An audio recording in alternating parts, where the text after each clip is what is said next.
이해 안 가는 약주성이야. 내가 모르는 홍희준이 있을 리 없는데. 착각이었나? 지가 알긴 개뿔. 홍희주가 이런 취향이었나? 네가 벗을래? 내가 벗길까?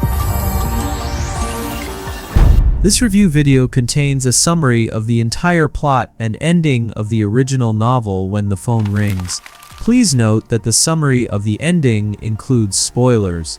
Baek Se-emba, the youngest spokesperson for the presidential office and the hottest man in South Korea, is entangled in a marriage with Hong Hee-ju, the daughter of the chairman of Cheonggun-ilbo.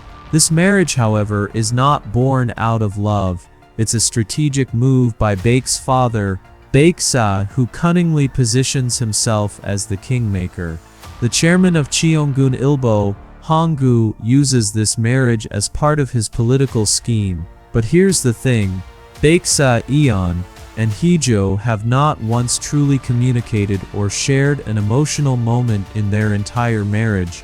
Their relationship has been cold and distant. 3 years pass, and then, one fateful day, Baek-sa Eon receives an unexpected phone call that changes everything. And that, my friends, is where this story takes a dark turn. It was a rainy evening, and Hee-jo was on her way home, just like every other night. But then, something strange happened.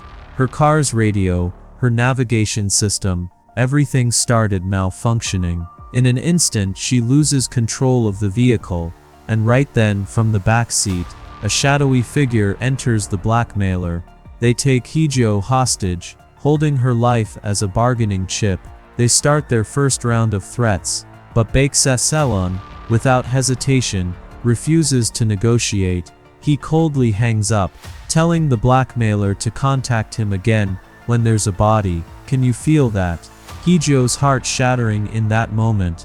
Despite the fact that their marriage was just a political arrangement, she's still his wife, and this man, this person she has been silently enduring, dismisses her so cruelly. 시체가 나오거든. 그때 연락해. She's filled with anger, frustration, and the pent-up emotions that have been simmering inside her for years, finally explode. She loses control on the rainy road, crashing her car.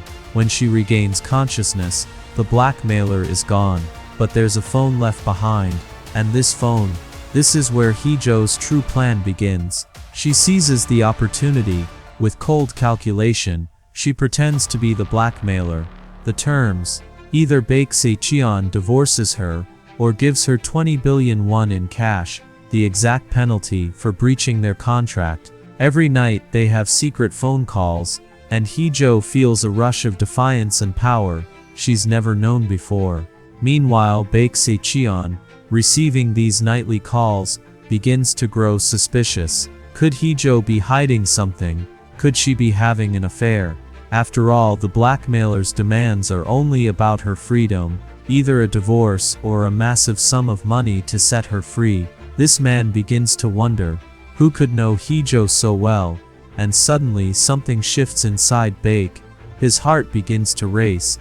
Feelings that had long been buried surface. He starts to feel a strange jealousy toward the blackmailer. But here's the thing, there's a huge secret behind their marriage. Do you know who Baek Se-in was originally supposed to marry? Hee-jo's older sister Hong-gona.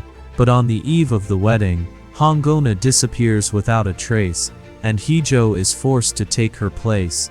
Can you believe that? Hee-jo was nothing more than a pawn in a political game, a mere formality to seal a strategic alliance between two powerful families.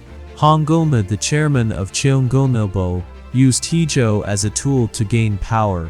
In truth, Hee-jo wasn't even Baek Se-jo's real partner. She was the adopted child of Gae In-mi, and not even related by blood. Her role in this marriage was only to serve as a way for the two families to strengthen their ties. She was nothing more than a means to an end. And then, something shocking happens. One day, the real blackmailer starts to resurface, threatening Hee-jo once again. This time, however, the blackmailer isn't just some stranger. Hee-jo becomes the true hostage, and every day the blackmail intensifies. But there's a twist through all of this. Heejo, who has been pretending to be mute, begins to speak. Can you imagine how this moment must have felt for her? She's finally speaking out after all these years of silence. She's finally reclaiming her voice. But the most devastating blow. Baekset Eon, her husband, never even knew she could speak. Can you imagine his shock when he realizes that his wife has been hiding her voice from him all along? The person he thought he knew, the person he thought was cold and distant, is someone entirely different. He begins to see Heejo for the first time, and everything changes. There's more.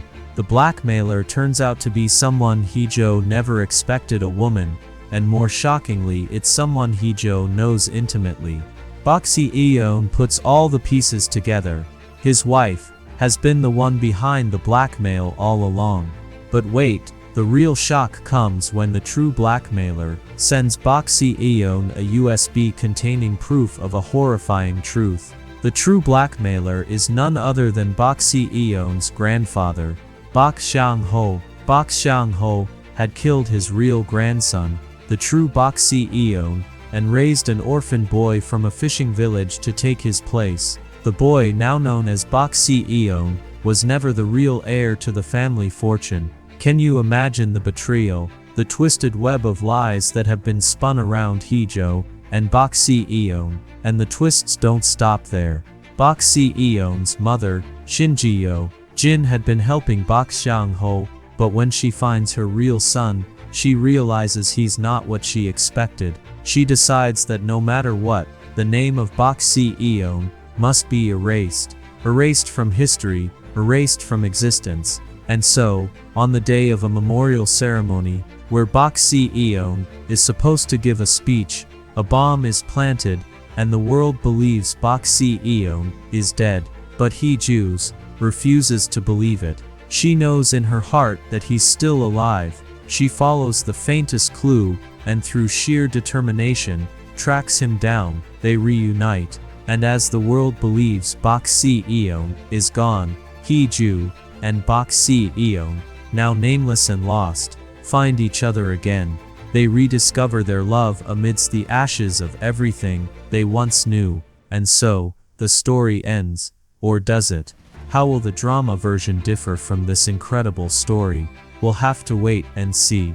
Stay tuned for the next video, and don't forget to like, subscribe, and hit the notification bell.